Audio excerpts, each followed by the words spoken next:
There was a small village located in the middle of a dense forest. The villagers heard a legend about a hidden treasure that was buried deep inside the forest.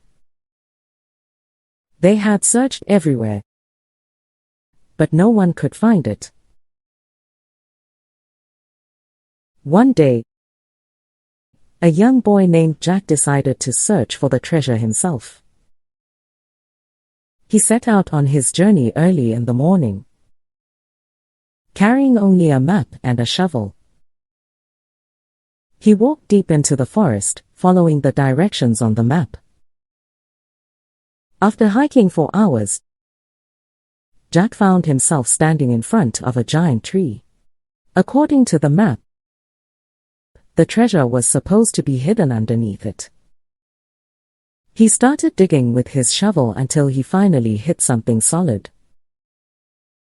Jack felt his heart racing as he uncovered an old chest.